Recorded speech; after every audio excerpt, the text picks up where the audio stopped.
Hi, I'm Elise, and this is the moment I stopped begging to be valued and started taking everything I gave back. It started with a lipstick stain on a shirt I didn't recognize. Not mine, not the shade I wear. But that wasn't what broke me. It was the name that popped up on his phone 3 nights later. Can't wait to see you again, babe. Last night was perfect. I wasn't snooping. I never had a reason to.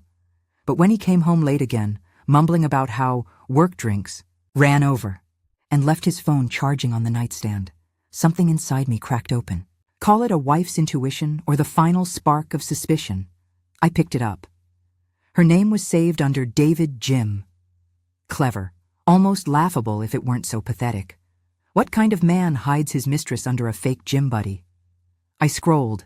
Up. You looked so hot in that dress. I couldn't keep my hands off you. Next weekend, same hotel? Don't forget to delete this. I sat there, knees to my chest, in the dark room we used to laugh in, the same room I painted. While he promised me we'd grow old together, I had just finished folding his laundry. I had just baked his favorite lemon bars. I had just believed in him. And he was out touching someone else like that? I remember thinking, maybe if I confront him calmly, maybe there's a chance he'll own up to it. Maybe, just maybe, it was a mistake. Temporary, salvageable. But then I kept scrolling. There were pictures, not graphic, but personal. His hand around her waist in a bar I didn't recognize. A candid shot of her laughing against his chest. He captioned it, "My peace." That was the moment something snapped in me, because I had been his war. I had sacrificed years supporting his startup while working double shifts. I had walked through infertility with him. I had sat in silence while he cried over job rejections. I had been his rock, his anchor, his entire goddamn support system. And now, I was being replaced. Quietly. Erased like a footnote in someone else's story. He walked in an hour later, his shirt open at the collar, smelling of mint and bourbon. He leaned in to kiss my cheek. I didn't flinch. I didn't yell. I didn't cry. I looked him in the eye and asked, "Did David from the Jim enjoy last night?" He froze. Just for a second. But it was enough. That was all I needed. He stumbled through his lies. Something about a prank. Then something about how I'd been distant lately. The way liars rewrite history, brick by brick, until they convince themselves they were the victim. I didn't argue. I didn't even raise my voice. I just said, "I know." Then I walked away. That night, I sat in the bathtub until the water went cold. Not because I was broken, but because I was plotting. That man thought he was clever, that he could juggle 2 lives without consequences, that he could betray someone who gave everything and walk away clean. He had no idea who he was dealing with. This wasn't going to be one of those stories where the woman begs or forgives. No, I wasn't going to drown in his deceit. I was going to turn it into fire. He thought he had control. He had no idea what I was capable of when pushed to the edge. And I was right there, dangling, breathless, with one foot still in the ruins of what I believed we had, and the other planted firmly in the fury of truth. He gave me the push. Now it was my turn to decide what burned first, his reputation, his comfort, or his secrets. And I was ready. The next morning, I watched him butter his toast like nothing had changed. His wedding ring gleamed in the sunlight, the same one he had slipped onto my finger with trembling hands 10 years ago. I wondered how it hadn't burned his skin. He asked if I wanted coffee. I said no. He asked if everything was okay. I said yes, because I wasn't going to give him the satisfaction of seeing me shattered. Not yet. Not until I was done collecting what I needed. For 3 weeks, I played the role of the oblivious wife. I smiled when he walked through the door. I nodded when he talked about overtime. I even let him kiss me on the forehead, like he hadn't just finished wiping someone else's lipstick off his collar. But every second, I was watching, documenting. He thought I was sleeping when he crept into the bathroom to text her. But I saw the glow under the door. I heard the muted chuckle. I even heard him say her name once, Vanessa, softly, like it was a secret he loved to taste.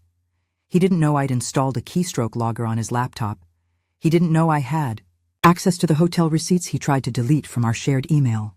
He didn't know I had screenshots of every exchange, every reservation, every "I miss you, baby" typed while I sat in the same room. The betrayal wasn't just physical. It was surgical. He had dissected me piece by piece with his deceit. Every laugh he shared with her was a silence he gave me. Every night he touched her was a night he rolled away from me in bed, pretending to be tired. I started to notice what he no longer did. He didn't ask about my day. He didn't notice when I changed my hair. He didn't touch the dinner I made or comment on the new throw pillows I bought to make our home feel less empty. He had left long before I discovered the truth. I was living with a ghost who still wanted the comforts of marriage: clean laundry, cooked meals, someone to lie to without consequence. The hardest part? I loved him. That love didn't disappear overnight. It clung to me like a memory I couldn't shake, making me second-guess myself. Maybe I had done something wrong. Maybe I had been too busy. Maybe, no. That's how they win. That's how cheaters survive, by convincing you that their betrayal was born from your deficiency. I wasn't the problem. He was the kind of man who smiled in public and rotted in private. The kind who promised loyalty but offered it to the first woman who made him feel 30 again. The kind who wore commitment like a costume, shedding it in hotel rooms when the lights were dim. And Vanessa? She wasn't innocent either. She knew. He was married. Her messages proved it. Did your wife ask where you were? Can't wait till you finally leave her. Bet she's still clueless. She laughed at me in those texts, mocked me, like I was some fragile, boring shadow clinging to a man I no longer deserved. But here's what they both didn't understand. I wasn't weak. I was patient. I wasn't clueless. I was calculating. And I wasn't done. His betrayal was like a cold wind, but instead of freezing, it awakened something in me, a need for justice. Not loud and messy, but surgical, just like his cheating. A justice that stripped him bare, the way he tried to strip me of my dignity. He thought I'd break. I was just getting started. And soon, he'd realize that the Yuzu woman he thought he could deceive and discard was building a case brick by brick, smile by smile, kiss by kiss. Because love may have blinded me before. But now I could see everything, and I wasn't going to stay quiet. This wasn't just about betrayal anymore. It was about what I had sacrificed, what I had built, what I had protected. I met Noah when I was 28, fresh off a layoff, grieving the death of my father. I was alone, raw, vulnerable. He made me laugh at a time when everything felt too heavy. And so, when he asked me to move in, just 5 months later, I said yes. When he proposed a year after that, I didn't even hesitate. We didn't have much. Just a tiny apartment and big dreams. I worked 2 jobs to help him launch his own business, gave him my savings, canceled a vacation to cover his early investor pitch flights, stayed up printing his presentations while he snored on the couch.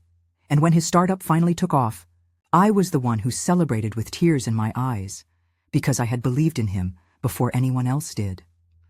I was there when he couldn't afford health insurance. I was there when he broke down after his first investor backed out. I was there when his mother was diagnosed with cancer, holding him, feeding him, taking care of everything. And now, the same man who once cried on my lap after being rejected for a business loan was spending that same money on hotel rooms and red wine for another woman.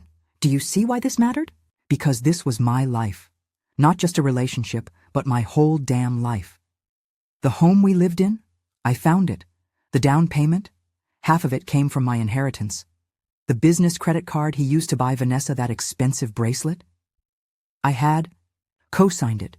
And even beyond the money, there was my time, my youth, my body, the years I spent hoping for a child that never came. The nights I cried over negative pregnancy tests while he promised, "We're in this together." Only he wasn't. He had checked out long before he found her. Maybe not physically at first, but emotionally, spiritually. He stopped showing up for me. I thought it was stress, or maybe age, or just life pulling us apart. But now I knew the truth. He'd been showing up for someone else instead. He chose someone who hadn't lifted him from the dirt. Someone who hadn't held his trembling hands. After the funeral, someone who hadn't scrubbed the blood out of his favorite shirt after he broke his nose playing pickup basketball and refused to go to the ER. I don't care what she looked like. I don't care how young or wild or free she was. She wasn't me, and that terrified him. Because deep down, he knew I was irreplaceable. And still, he tried.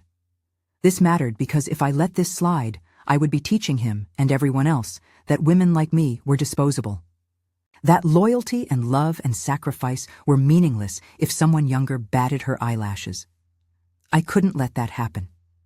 And I wasn't just doing this for me. I was doing this for every woman who had been told to let it go or be the bigger person. No. Sometimes being the bigger person means standing up and saying, you don't get to walk away unscathed. I thought about the woman I used to be, the girl who held her breath every time her phone rang, praying it was a job offer, the woman who packed lunches for a man who now left his dinner cold, the woman who laughed at his jokes when no one else found him funny. She didn't deserve this. And she sure as hell wasn't going to be rewritten in his story as the bitter ex-wife who just couldn't keep a man. That's not who I am. I'm the woman who built a man from dust. And now I was going to dismantle every lie he told, one truth at a time. Starting with the one thing cheaters always underestimate: what happens when the woman they betray stops loving them and starts planning. Noah thought he was in the clear. He thought he'd played his hand well, smooth lies, fake smiles, the occasional guilty bouquet. He had no idea I was watching, listening, preparing, because I didn't want to fight. I wanted the truth to burn. At first, I didn't even know what kind of revenge I wanted. Yelling at him, throwing his clothes out, exposing him online. Too easy, too impulsive, and truthfully, too beneath me. I didn't want to look like the crazy wife. I wanted to look like the woman who knew her worth and made sure he paid dearly for forgetting it. So I started with documentation. I created a folder on my laptop, titled it Groceries. Innocent enough. Inside, I kept every screenshot of his texts with Vanessa, bank statements, hotel confirmations, calendar entries that didn't align with the lies he told. The thing about men like Noah is that they never cover all their tracks. They're lazy with it, entitled. He thought saving her under David Jim would be enough. He didn't realize Uber receipts get emailed, that calendars sync, that when you're cheating, your lies don't layer, they fray. I found a charge for a necklace, over $2,000, bought on the business credit card, a gift for her. He was using company funds, our funds, to spoil her. That's when the real plan formed.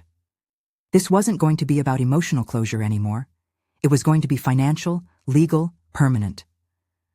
I booked an appointment with a divorce attorney, quietly, used cash for the consultation. I explained everything. She listened, barely blinking, then smiled and said the words, "I'll never forget. You have everything you need. We just have to time it right." Time it right, because if I filed too early, he'd play the victim. If I confronted him with only screenshots, he'd spin it. If I demanded answers, he'd gaslight me until I questioned my own memory. So I waited. I let him dig deeper into his mess. I let him think I was slipping. I even told him I was thinking of taking a few days for myself. Planted the seed that maybe I was growing distant. That maybe it was me pulling away. He bought it. He became bolder, started staying out later, talking to David right in front of me. He even booked a weekend work retreat in Denver. Denver was where Vanessa lived. Perfect. I called. His assistant, someone I'd always been kind to. We had bonded once over bad office coffee and a shared love of crime shows. I asked casually, "Hey, did you help book Noah's trip?" She said yes. And then she added, "But I thought it was weird. He's not even meeting with anyone on the client list." Got it. He had booked a romantic getaway with his mistress and tried to pass it off as business travel. I asked her to send me the itinerary. She did, without hesitation. The hotel was 5-star. The suite, expensive. The reservation, 2 guests. I added it all to the file. Now I had what I needed: financial fraud, infidelity, and misuse of marital assets. But I didn't just want to serve him divorce papers. That wasn't enough. I wanted him to see the fallout from every lie he built. I wanted his entire world to come to a stop mid-spin. So I planned the confrontation down to the hour. The night he flew out to Denver, I stayed behind and called his business partner, Peter. Peter was sharp, clean-cut, and very image-conscious. The company was on the brink of closing a major deal with a client that had strict moral clauses tied to public relations. If word got out that their CFO, Noah, was cheating and using business funds for personal affairs, the contract would collapse. I told Peter everything. I offered to send proof. He told me, send it, immediately. And I did. Because this wasn't just about exposing the affair. It was about stripping Noah of the safety net he thought he had. His business, his mistress, his reputation. I wasn't going to scream in his face. I was going to sit in silence while the ground crumbled beneath his feet. Noah boarded his flight on a Thursday evening. He texted me before takeoff. Landed safe. Long meetings ahead. Love you. I replied, good luck, babe. You've got this. Then I smiled and pressed send on the email that would end him. Attached was the complete folder, labeled documents, time-stamped screenshots, flagged credit, card transactions, emails from Vanessa, hotel receipts, Uber logs, and most damning of all, a photo of Noah and Vanessa taken outside the hotel, holding hands. Caught by a friend, I'd asked for a favor. Subject line, urgent. CFO conduct violations, evidence attached. Recipient, Peter and their primary investor. Within 20 minutes, Peter called me. He didn't even say hello. This is enough. To sever the contract. You do realize what's going to happen, right? I told him calmly, I know exactly what's going to happen, and I'm counting on it. What followed in the next 48 hours felt like years compressed into hours. While Noah and Vanessa were sipping cocktails and making love under the illusion of freedom, I was signing final divorce documents with my attorney, filing a motion for emergency financial freeze, and moving my most sentimental belongings, photos, letters from my father, heirlooms, from the house into storage. By Friday evening, I had a lockbox full of backup drives, legal copies, and a printed binder titled, What He Didn't Know. I knew. Saturday morning, his assistant called me. He just landed, and Peter's waiting at the office. Perfect. Because I had one last card to play. Noah walked into that office, expecting a routine check-in. Instead, he was handed a letter from the board. Immediate administrative leave pending investigation into financial misconduct and reputational risk to the company. He texted me in a frenzy. Did you do something? Peter just suspended me? What the hell is going on? I didn't respond. Not yet. Instead, I texted Peter and said, he'll try to call me. I'd prefer to wait until he gets the documents from my attorney on Monday. Peter agreed, said he'd keep things quiet, for now. But he wanted assurance that if this ever went public, I'd keep the investors' names out of it. I agreed, because I wasn't trying to torch the company. Just Noah. Saturday night, he came home early, slammed the door, threw his keys on the counter. Did you send something to Peter? I looked up from my cup of tea. You tell me, David from the gym. He stared at me. The color drained from his face. You went through my phone? He tried to sound outraged, defensive, like he was the one who had been violated. That's the thing about cheaters. They cling to crumbs of outrage, hoping to distract you from the feast of betrayal they've already served. I didn't flinch. I went through the past 3 years of my life, Noah. Not just your phone. He opened his mouth to speak, but I cut him off with a calm, final sentence. Check your email. You'll find a PDF titled Notice of Divorce Filing. My lawyer will be in touch Monday morning. And by the way, you might want to call Vanessa. Her name's included in the misconduct report. If she values her career, she'll lawyer up too. Noah looked like someone had pulled the floor out from under him. He wasn't just caught. He was cornered. Alone. No backup plan. No quick fix. His job was hanging by a thread. His affair, exposed. His marriage, over. He tried to talk, to cry, to plead. Suddenly, I was the love of his life. Suddenly, none of it meant anything. "It was just a mistake," he said. But his mistake wasn't cheating. His mistake was thinking I was weak. I left him in that silence. I walked upstairs, locked the bedroom door, and let him stew in the ruins of the empire he built on lies. Because by the time Monday came around, he'd lose more than a wife. He'd lose the woman who once saved him, and now would not lift a single finger to stop his fall. Monday morning, 8:03 a.m., my lawyer's email hit Noah's inbox. The subject line: Official notice, divorce filing and financial discovery request.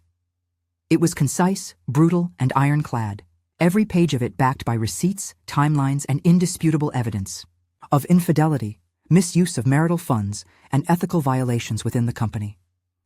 I didn't need to call him. I didn't need to scream. The truth was loud enough. By noon, Peter called to tell me the board had convened without Noah. They'd voted unanimously to terminate his position, effective immediately. The company issued a vague public statement about internal restructuring, but internally, the truth circulated fast. He was the man who lost everything chasing a woman who never saw the whole chessboard. That night, Noah showed up at my mother's place, where I had been staying. His eyes were red. He looked like he hadn't slept. Hair messy, shirt wrinkled. "Please," he said, standing on the porch. "I know I screwed up. I'll do anything." For a second, just 1 second, I remembered the boyish man I married, the one who cried when I said yes, the one who danced with me barefoot in our empty first apartment. But then I remembered how easily he lied, how he held Vanessa while I folded his shirts, how he laughed with her while I cried into a pillow every time a pregnancy test came back negative, how he kissed her on hotel balconies while telling me he was too tired for date night. So I looked him in the eye and said, "Anything? Great. Then start by signing everything over to my lawyer." He didn't speak. "You used our money," I continued, "our life, our time, our marriage, like it was disposable. So now I'm doing the same with you."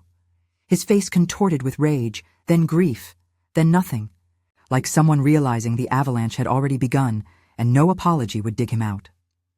I closed the door, and for the first time in months, maybe years, I felt peace.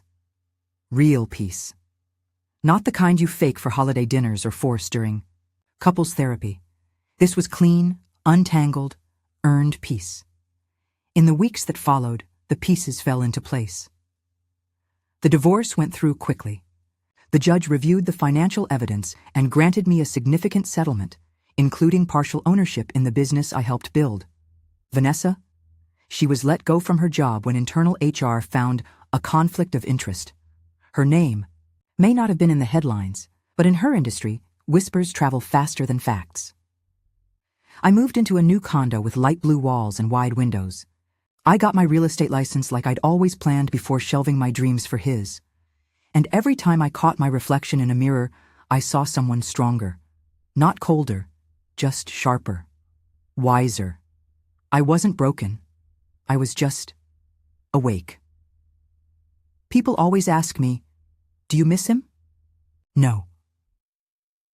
What I miss is the version of me who didn't know betrayal like a second language, who believed that love, if you gave it everything, would give you everything back. But that woman didn't disappear. She just evolved. She learned that love isn't about suffering. It's not about clinging. And it's sure as hell not about making excuses for a man who throws you away when your shine dims. Love is earned. And if it can be thrown away for a weekend thrill, it was never real in the first place. So no, I don't miss Noah. I don't miss his lies, his cold shoulders, his borrowed affection. And I definitely don't miss David from the gym. Because the only weight I was carrying was him. And the moment I dropped it, I stood taller, walked straighter, smiled wider. I am not a victim of his story. I am the author of my own. And this right here, is how I ended the chapter with him, not in anger, not in fear, but in complete control, with nothing left to prove and nothing left to lose.